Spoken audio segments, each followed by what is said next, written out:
who died in 1940. He was 8 feet 11 inches tall. Now archaeology has confirmed that many Philistines were giants, big people. And some of his strengths were that he had a coat of mail, I think is how to say it. Is that right? Yeah.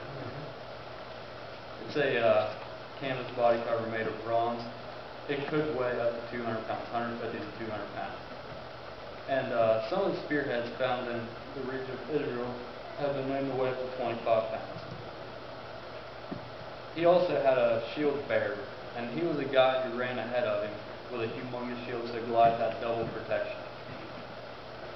Israel was really afraid of this guy. And David, he heard about this, and he was concerned about his 3 brothers that were getting ready to go into battle with Goliath. And David didn't go there for a fight to begin with, but to care for his brothers, just doing what naturally came to him. Now, his oldest brother tried to humiliate David in front of everybody because he was one that was supposed to inherit be anointed to be king of Israel. So they didn't get along. And when David asked just one question, he gets blasted. But David didn't try to retaliate because he was secure in his beliefs. Sometimes we just need to be patient with our critics. David knew who his fight was really with. It wasn't his brother. And sometimes we choose the wrong battles to fight. David was about to teach Israel and the people a very powerful lesson. Now he went into this battle with a lot of faith. And he was probably thinking, there is no giant. The only giant I see in my life is my God. Goliath is just a dwarf over there. We are so quick to judge on external rather than internal. Right. Benjamin Franklin said, a man without courage is a knife without an edge. And so where did David get all his courage from? It was God. Don't let anyone ever tell you that you can't do something great for God. So often we face really big issues in life. We fail to remember what we ought to remember, and we remember what we ought to forget. We remember our defeats and we forget about our victories.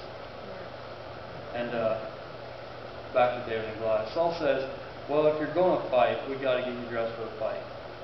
And now David was a pretty small guy, I guess. And with all his armor on, he must have said to himself, I can't fight like this. So he takes all the armor off and stands there in front of Goliath, just dressed as a shepherd boy, and grabs his most important weapons, his staff and his slingshot, and his stones.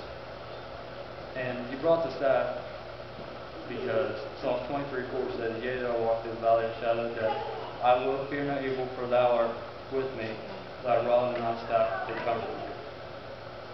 His shepherd's staff was used for reassuring sheep during a difficult journey and for rescuing sheep during troubled times. David exercised his faith by staying his ground. He didn't get scared and run away like the rest of the Israelites. And he spoke directly to Goliath. Matthew 17:20 says, if you have the faith of a grain of mustard seed, you shall say to this mountain, move, and it will move, for nothing is impossible for you. So out of this battle, the real truth was revealed to Israel. It is evident to both camps that Goliath was a dwarf and David was a